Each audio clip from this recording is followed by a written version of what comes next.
Lezigeza indaba ze-1KZNTV uyifundela uSamukeliso kaNqulunga ngikubingelele embukeli nazi-ke ehamba phambili namhlanje. Kwethulwe Owezindiza Zaseswatini Kuleli.Ubuntshile Owomkhandlu WASOTHUKELA kanti bavelile-ke enkantolo abe-EFF ogwini. Kwethulwe ngokusemthethweni kumzila ozohamba amabhanoyi azoxhumanisela kuleli kanye nezwe laseSwatini. Ekhuluma-ke ngesikhathi kuqhubeka lo mcimbi ungqongqoshe ozokuvakasha eSwatini uMoses Vilakati uthi-ke lokhu kuzolekelela ukufukula ezokuvakasha kulamazwe kuphinde-ke kulekelele ukunikezela ngamakhono kwazesekela kuleli linothile ngolwazi kulomkhakha lomzila-ke uzophinda uxhumanise lamazwe nelaseZimbabwe. Kube injabulo ngesikhathi kwethulwa ngokusemthethweni umzila ozohamba indiza exhumanisa elakuleli kanye nezwe laseSwatini. Ungqongqoshe wezokuvakasha eSwatini uthi-ke ukuphazamiseka kwalomkhakha ngenxa yokuhlasela kokhuvethe kube nomthelela omubi kakhulu ekuthuthukisweni umnotho ikakhulukazi kulamazwe njengoba enothi kakhulu kwezokuvakasha kanti abakuthakasela kakhulu ukuthola ithuba lokuncela ulwazi kwelakuleli. King Shaka International Airport seyinemalanga ila.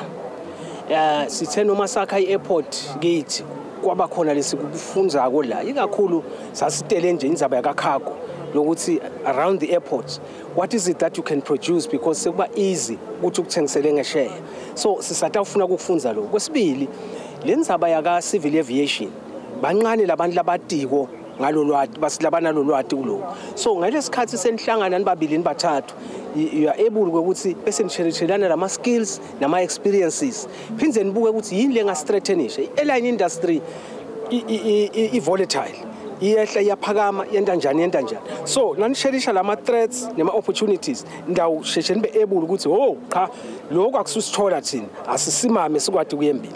Njengoba kuke kwaba nezikhalo ngomthamo wamaloli emgwaqweni yakuleli naze-ke adale izingozi emgwaqweni ukwethulwa kwalendiza kuzolekelela njengoba-ke eminye imithwalo izothwalwa yiyo lendiza. Siyajabula ukuthi amabhanoyi abandiza suka eSwatini airport as a state kule airport yethu ngale kokuthi alinke kwezinye izifundazwe okwenza ukuthi wonke umnotho even nanecargo kuphathwayo bazokwazi ukuthi bakulethela kuthina sikwazi ukusebenzisana.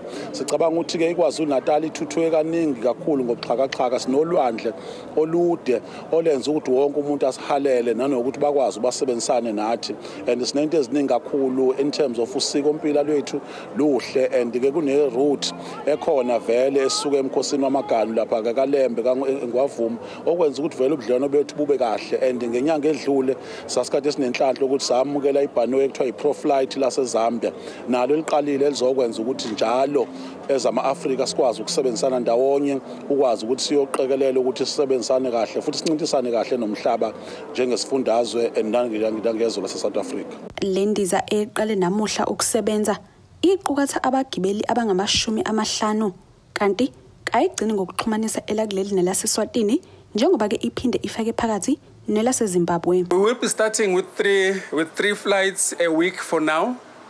The aim is to operate a flight on a daily basis, but we will monitor the situation and increase as in when the demand calls for it. We are confident.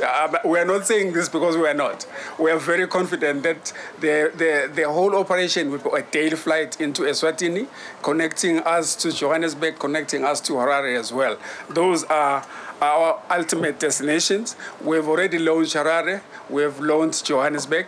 We are still looking forward after this one to launch another 4th destination in this country again, which is Cape Town. Njengoba izinga lokuphila selikhuphuke kakhulu kuleli, nokwenza-ke iningi licabange kabili ngezokuvakasha lendiza kayimbi eqolo. Siyende-ke futhi le airline yaba cheap.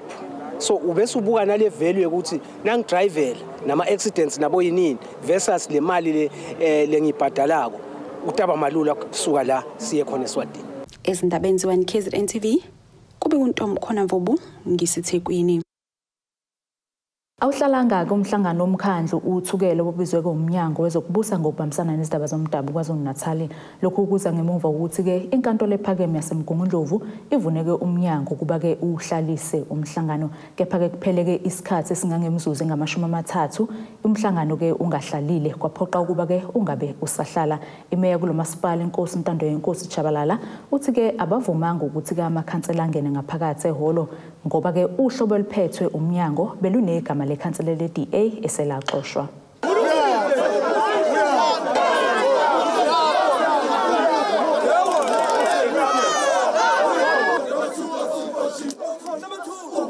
Abegcishe esangweni lehholo amalungu eqembu le-IFP evuma amaculo ezepolitiki efuna ukungena lapho bekulindeleke ukuba kubanjwe khona umhlangano womkhandlu uthukela. Inhloso yalomhlangano namhlanje uzalwa i-petition eyasayinwa amakhansela ngoMarch.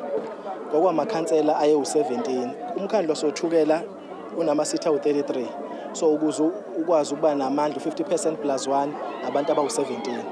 So ke basayina i-petition eyayithi i-vote of no confidence kusomlomo nakumeya. Wayesethi kumeya ke cha kulungile ngizohlela ukuthi uhlala umhlangano ngoba babemnikeza u4 days ngoba requirements ama standing rules omkhandlu. So utheke mayisathi uhlela lokho somlomo.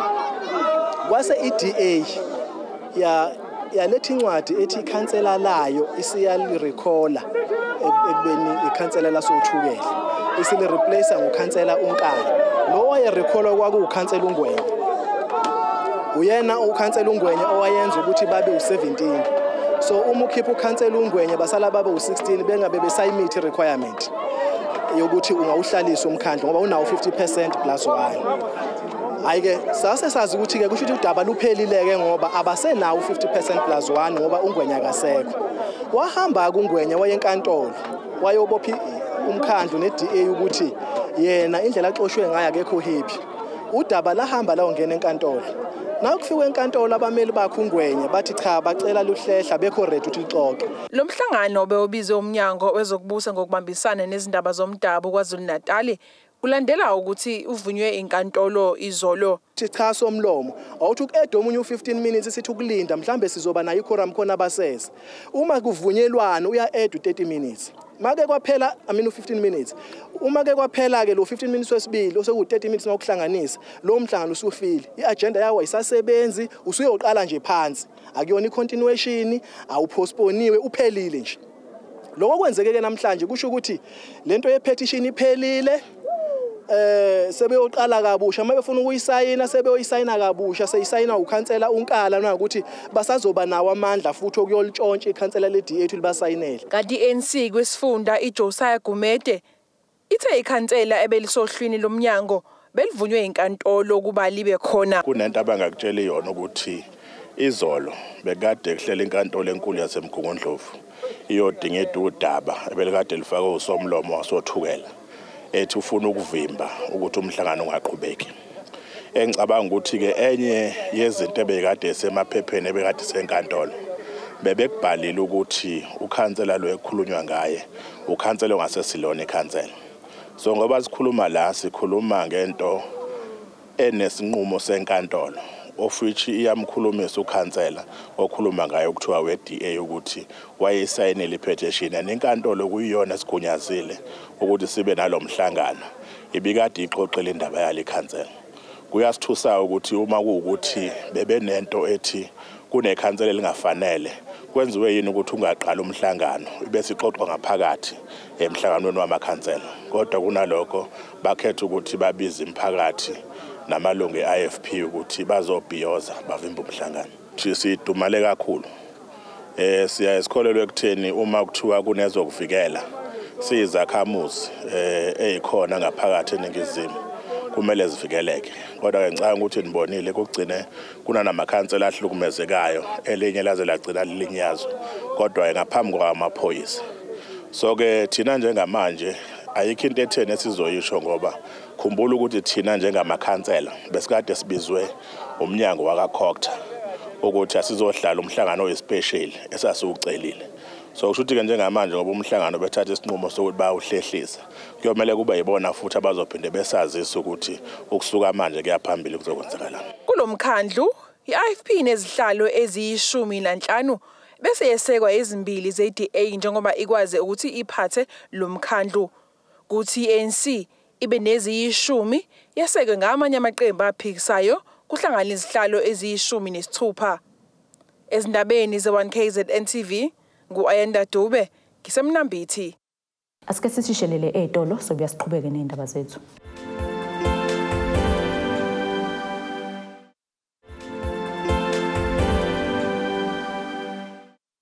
Asikwamukele mbukeli usabukeleke indaba ze-1KZNTV nazi-ke esithizona ehamba phambili. Kwethulwe Owezindiza Zaseswatini Kuleli.Ubuntshile Owomkhandlu WASOTHUKELA kanti bavelile ke enkantolo abe-EFF ogwini. Aveleke kokuqala enkantolo kaMantshi yasesayida amalunga amabili eqembu le-EFF kwisifunda uku aboshwa ke ngesikhathi kunomqulela ngoqo wemashi ezweni lonke kulonyaka mhla zingama-20 kuNdasa. Le mashi ke kwisifunda uku ayizange kebe impumelelo njengoba kamalunga leli qembu ahlakazwa ngosisikhalisa ke uNyembezi baphinde ke badutshulwa ngezinhlavu zenjoloba. Ongomunye kwababoshiwe wayingxenye yemashi uyoliswa yako oyilungu leshamthetho kuzwelonke kwiqembu le-EFF uthi ke njengoba bebevele okokuqala enkantolo akazi namanje amacala ababekwe wona. Amalungu eqembu le-EFF kwisifunda uku aboshwa ngesikhathi kunokukhulela ngoqo wemashi ezweni lonke kulonyaka mhla zingama-20 kuNdasa bavele kafushane enkantolo yasesayidi kanti bathi abazi namanje amacala ababekwe wona. Ilunga leshamthetho likazwelonke leqembu le-EFF owayeyingxenye yemashi uyoliswa yako uthi wahlukumezeka kakhulu ngesikhathi eboshwa kanti imashi yabo yayinokuthula. And it was a very peaceful march. You know, EFF ayenzi marches ezingekho peaceful. So akhonto sasiyenza mhlambi eyayibhida umthetho kanye eyayihlukumeza abantu. It was just a peaceful walk, you know, and they just apprehended us nje. And when they apprehended us, there was a little bit of violation. I know physically I was assaulted a bit. Asazamana ufumana ndobana indoni kanye kanye basibambele yona. And I don't think bayayazi kwabona bayindoni basibambele yona. So this entire thing of keeping on postponing and postponing nayo, it's a violation of our rights because essentially there was no charge in the first place. Ilunga lesigungu esiphezulu kwi-EFF kuzwelonke lithi maningi amacala obugebengu engabe azoqulwa kule nkantolo kodwa kuzoboshwa abantu abangenacala futhi abazi namanje ukuthi lamalunga aboshelwe ini. Besizeke kwicase la kwakuboshwe khona amalunga ethu ilunga lethu leParliament ukomisayo liswa yako nelunga lethu lesifundazwe saKwaZulu Natal uncedo njenga ababeboshwe ngesikhathi sikwilokho shutdown ngomhla ka20 ngoba kumanje sila kunama crimes awenzakalayo kule region yase Ugu kunezinto eziningi esingaboni kumanje ayikhona mongangena phakathi akhona eyodwa icala elihamba nalecala la namhlanje njengokuvelwe enkantolo namhlanje kunemacala ayenziwayo namhlanje akuna GBV case ekhona namhlanje akuna lutho ebhekene necrime abadila nayo ngaphakathi. Eqhuba uthi umnyango wezobulungiswa wakuleli ubenzela phansi ngaleli cala. Lento sikuyo la also yasibonisa ukuthi imphakathi yethu isengcipheni yokuthi kuyekwa abantu abazigebengu kubosha abantu abangenzanga lutho ngoba akunayo ngithi i-charge abangakutshela yona ukuthi bababopheleni. Iyasibonisa ke indlela efeyile ngayo i-judiciary and yonke into yamaphoyisa indlela efeyile ngakhona.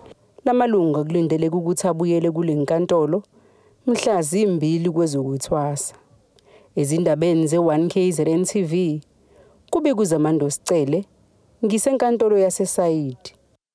Sekupheleke iminyaka eminingi indawo yokulahla udoti umvoti landfill site ingasebenzi lokhu kulandela emva kokuba ke le ndawo ingabi nesitifiketi esigunyaza ukukhokhelwa konjiniyela abazosebenza osekwenzeke ukuba umphakathi wakule ndawo ulahleke udoti endaweni engafanele okuholela ekutheni ke idolobha nelokishi kungahlanzeki. Iphini lemeya kumasipala wasemvoti umfundo Masondo uthi ke lokhu sekulimaza nosomabhizinisi njengoba ke kunephunga elixakile lemfucuza. Sekuphela iminyaka engaphezu kweyishumi indawo yokulahla udoti ngaphansi kamasipala umvoti ingasebenzi. Lokhu kulandela emva kokuba ingabi nesitifiketi esigunyaza ukukhokhelwa konjiniyela abazosebenza kule ndawo. Umfundo Masondo uthi ungasebenzi kwale ndawo sekwenza ukuba umkhandlu uhlawule izigidi zamarandi. Unendawo lekuthiwa landfill site la uDepartment of Environmental Affairs efake enkulu ngimali millions of rands khona but ayikazi yaqala yasebenza.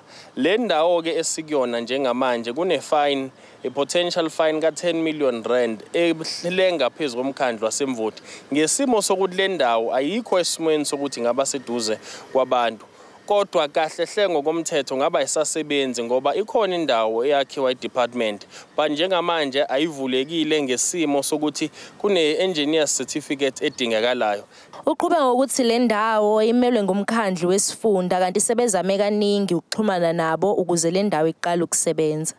Lesi certificate ke asizotholakala ngoba ucustodian yalo yamsebenzi umuntu owumele umkhandlu wasemzinyathi sesizamile ke umkhandlu wasemvoti ukuthi sibahlangabeze ngokwezimali ukuthi sikhokhe uwafu khona kuzoqala izibi zonke zasemvoti Kranscope Greytown zihanjiswe lapha ngokwaziwa kwakuthiwe imzinyathi regional landfill site kwakwazi ukuthi kuzosetshenziswa umsinga kusetshenziswe umkhandlu wasemvoti kodwa umkhandlu wasemsinga wakucacisa ukuthi awunaso isifiso sokusebenzisa ilandfill site izibi zabo banendlela yokuzidisposela zona but njengamanje inkinga ke enkulu esesinayo kule ndawo lengemva kwami sekuze kutholakala lokho esithi medical waste imjovo izinto lezi esuke esetshenziswa odokotela ngoba abantu bayanyonyoba ebusuku bezosithulula la ngoba azidisposelwa la khona manjalo uveza ukuthi umphakathi uyathinteka njengoba iphunga lingelihle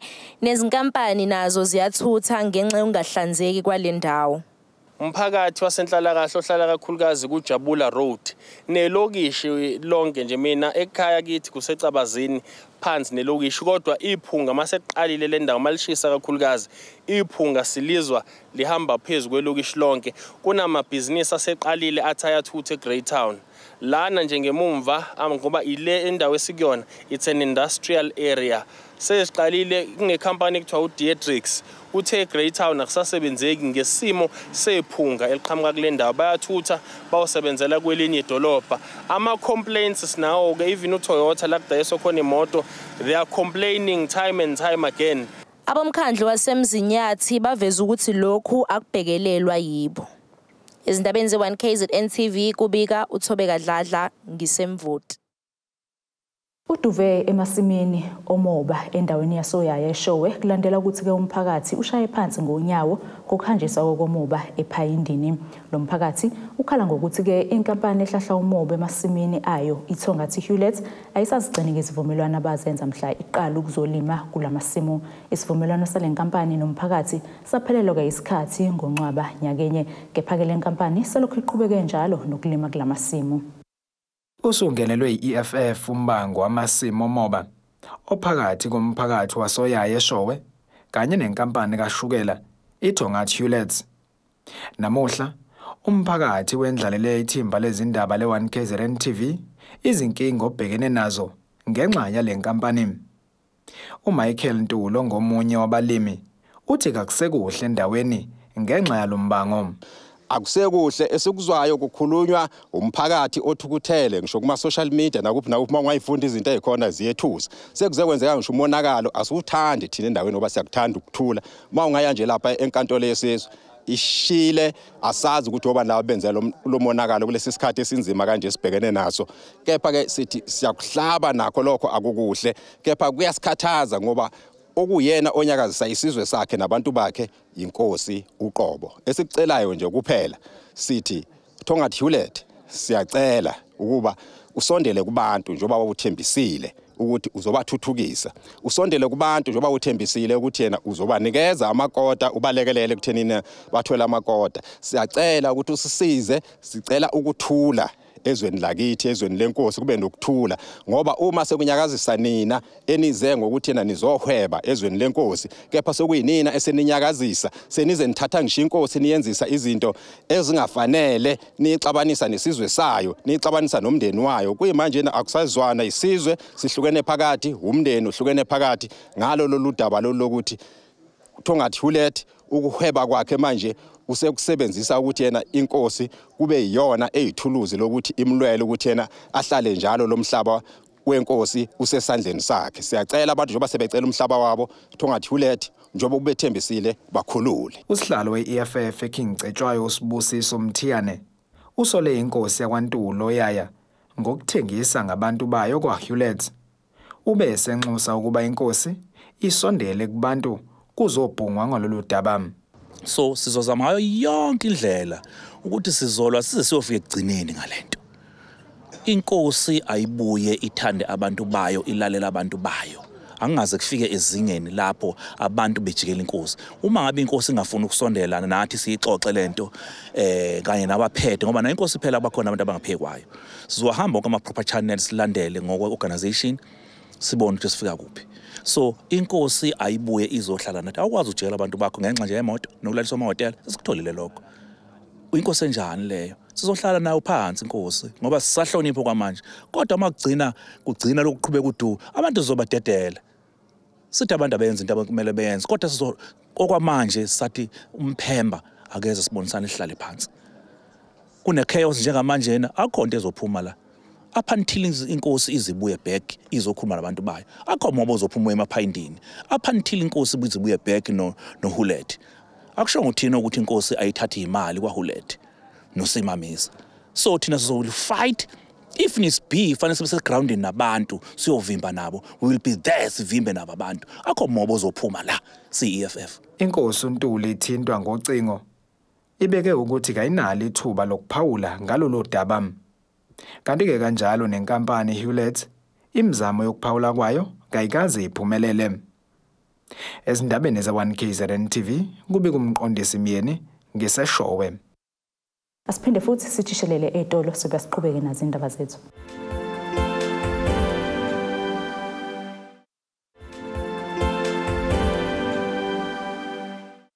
Asiphinde-ke sikwamukele imbukelo sabukela indaba ze1KZNTV nazi kube kuyizona ehamba phambili. Kwethulwe Owezindiza Zaseswatini Kuleli.Ubuntshile Owomkhandlu WASOTHUKELA kanti bavelile ke enkantolo abe-EFF ogwini. Ake sibheke engosini yezomnotho. Irandi lakuleli lu-18.30 amaqhathaniswa nedola laseMelika libo 23.10 amaqhathaniswa nopondo waseBrithani libo 20.19 amaqhathaniswa ne-euro yase-Europe igolide lona libo $2,045.82 ounce kuthi olungahliziyo wona ube $72.50 umphongolo. Ake sibheke engosini yezemidlalo.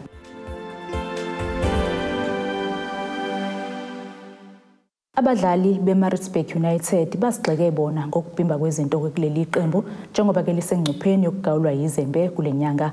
Labadlali ke bakuveze lokhu kade bekhuluma ke emva komdlalo neMarumo Gallants bempintshwe ekhoneni ngabalandeli abebefuna ke izimpendulo ngokushaya ke udaka kwabo enkundleni. I-team of choice idedele amaphuzu amathathu isiwaphethe ibambana ke neMarumo Gallants ngamagoli ke amabili ngapha nangapha njengoba ke iMarumo ilenganise ngasekugcineni emidlalweni obuse Stadium eMgungundlovu. Nasike isimo sezulu esikalendeleka.